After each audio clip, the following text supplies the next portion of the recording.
Hello friends, அனைவருக்கும் வணக்கம். Okay friends, வாங்க இப்போ பாடத்தை பார்க்கலாம். வேத காலத்தை பற்றி இந்த எபிசோடில் கொஞ்சம் நோட்ஸ் பார்க்க போகிறோம். இப்போ இந்த வேத காலம் அப்படின்னாலே அங்கே முக்கியமானது ஆரியர் வருகை. இந்த ஹராப்பன் நாகரிகம்னு படிச்சிருக்கோம் இல்லைங்களா, அதனுடைய காலம் சுமாராக கிமு 3250 கிமு 2750 வரைக்கும். இது சிந்து சமவெளி நாகரிகம் அப்படின்னு சொல்லுவோம். இந்த நாகரிகம் உங்களுக்கு அழியும் பொழுது அதே பகுதியில் வேற ஒரு இனம் அங்கே உட்காந்து அவங்க அங்கே தங்கி வாழ்ந்து அவங்க ஒரு பண்பாட்டை உருவாக்குறாங்க. அதைத்தான் நாம் ஆரிய நாகரிகம் அப்படிங்கிறோம். இந்த ஆரிய நாகரிகத்தை உருவாக்குறவங்க ஆரியர்கள். இவங்கெல்லாம் மத்திய ஆசியாவிலேருந்து வந்தவங்களாக கருதப்படுது. இவங்க இந்தியாவுக்குள்ளே வந்த காலகட்டம் சுமாராக கிமு 2000 கிமு 1500 இருக்கும் அப்படின்னு கணிக்கிறாங்க. இந்தியாவுக்குள்ளே அவங்க எப்படி எந்த வழியாக வந்திருப்பாங்க அப்படின்னா கைபர் கணவாய் வழியாக வந்திருப்பாங்க அப்படிங்கிறது வரலாற்று ஆசிரியருடைய கணிப்பு. அவங்க முதல்ல தங்கி அவங்க நாகரிகத்தை வளர்த்த இடம் சப்த சிந்து அப்படின்னு அழைக்கக்கூடிய பகுதி. அது பஞ்சாபில் இருக்குது. பஞ்சாப்னா அது இப்போது பாகிஸ்தானில் இருக்குது. அதுக்கப்புறம் அவங்க அங்கேருந்து அப்படியே இடம்பெயர்ந்து வராங்க. இடம்பெயர்ந்து கங்கை சமவெளி பக்கம் வராங்க. அந்த பகுதியில் அவங்க அங்கே தங்கி வாழ்ந்து அவங்களுடைய நாகரிகத்தை வளர்க்குறாங்க. அதாவது நாகரிகத்தை வளர்க்குறதுனா என்ன, அந்த பகுதியில் அவங்க தங்கி வாழ்ந்துட்டு இருக்காங்க. அப்படியே காலப்போக்கில் அவங்களுடைய நாகரிகம் வளர ஆரம்பிக்குது. அந்த மாதிரி அவங்க கங்கை பகுதியில் தங்கியிருந்த இடத்துக்கு பேர் ஆரிய வர்த்தம். அடுத்தது இந்த ஆரி அப்படிங்கிற வார்த்தைக்கு என்ன பொருள்னா அந்நியர் அல்லது வெளிநாட்டவர் அப்படின்னு அர்த்தம். இதில் நீங்கள் முக்கியமாக ஞாபகம் வச்சுக்க வேண்டிய சில பாயிண்ட்ஸ் இருக்குது. அதாவது ஆரியர்கள் அப்படிங்கிறவங்க எந்த பகுதியிலிருந்து வந்தாங்க அப்படின்னு கேள்வி கேட்டால் அவங்க வந்தது மத்திய ஆசிய பகுதியிலிருந்து. அடுத்தது எந்த காலகட்டத்தில் அவங்க இந்தியாவுக்குள்ளே நுழைஞ்சாங்க அப்படின்னா சுமார் கிமு 2000 கிமு 1500 இடைப்பட்ட காலத்தில் அவங்க இந்தியாவுக்குள்ளே நுழைஞ்சிருப்பாங்க அப்படிங்கிறது வரலாற்று ஆசிரியருடைய கணிப்பு. அடுத்தது எந்த வழியாக அவங்க இந்தியாவுக்குள்ளே நுழைஞ்சாங்க அப்படின்னு கேள்வி கேட்டால் கைபர் அப்படிங்கிற ஒரு கணவாய் வழியாக வந்திருப்பாங்க அப்படிங்கிறது இவங்க கணிப்பு. அடுத்தது இந்தியாவுக்குள்ளே நுழைஞ்ச ஆரியர்கள் முதல்ல எங்கே தங்கி அவங்களுடைய நாகரிகத்தை வளர்த்தாங்க, எந்த பகுதியில் தங்கி வாழ்ந்தாங்க அப்படின்னு கேட்டால் அந்த பகுதியோட பேர் சப்த சிந்து. அடுத்தது சப்த சிந்து பகுதியில் வாழ்ந்த மக்கள் அங்கேருந்து எந்த பக்கமாக இடம்பெயர்ந்து போனாங்க அப்படின்னா அது கங்கை சமவெளி பக்கம்.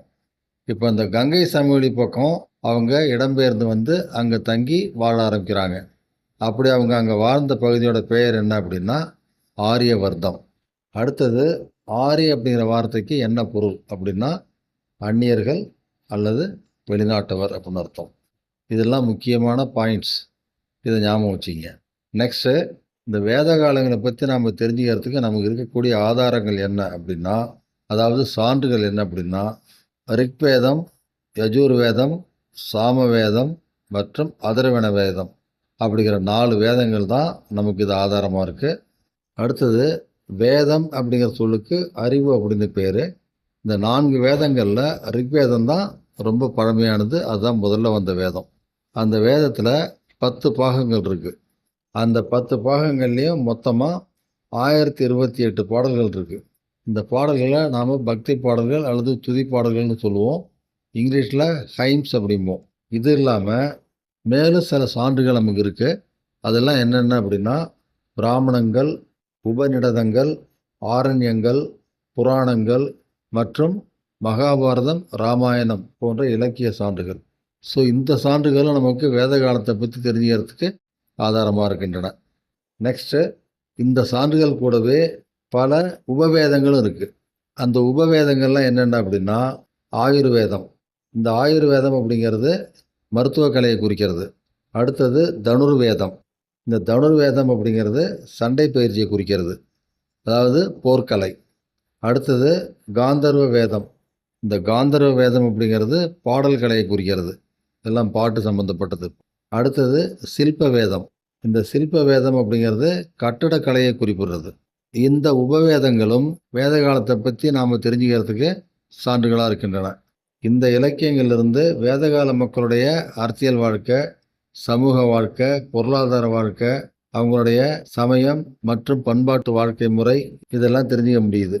அடுத்தது இந்த வேத காலத்தை 2 வகையாக பிரிக்கிறோம். ஒன்று முன்வேத காலம், இன்னொன்று பின்வேத காலம். இதில் முன்வேத காலத்தோட காலம் அப்படிங்கிறது சுமார் கிமு 2000 கிமு 1000 வரைக்கும். அடுத்தது பின்வேத காலம் அப்படிங்கிறது சுமார் கிமு 1000 கிமு 600 வரைக்கும். இந்த 2 காலங்கள்லையும் வாழ்ந்த மக்களுடைய வாழ்க்கை முறையில் நிறைய வேறுபாடுகள் இருக்குது. ஓகே ஃப்ரெண்ட்ஸ், அடுத்த எபிசோடில் முன்வேத காலத்தை பற்றியும் அடுத்தது பின்வேத காலத்தை பற்றியும் பார்ப்போம். இதில் வரக்கூடிய ஒரு பாயிண்ட்டையும் தனித்தனியாக ஞாபகம் வச்சுக்கிங்க.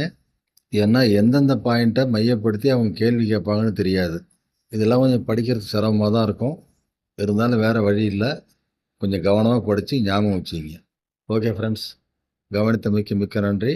அனைவருக்கும் வணக்கம். உங்கள் கருத்துக்களை கமெண்ட் மூலம் சொல்லுங்கள். உங்கள் விருப்பத்தை லைக் மூலம் சொல்லுங்கள். மற்றவர்களின் நன்மைக்காக ஷேர் செய்யுங்கள். எங்களை ஊக்கப்படுத்த சப்ஸ்கிரைப் செய்யுங்கள். அனைவருக்கும் நன்றி.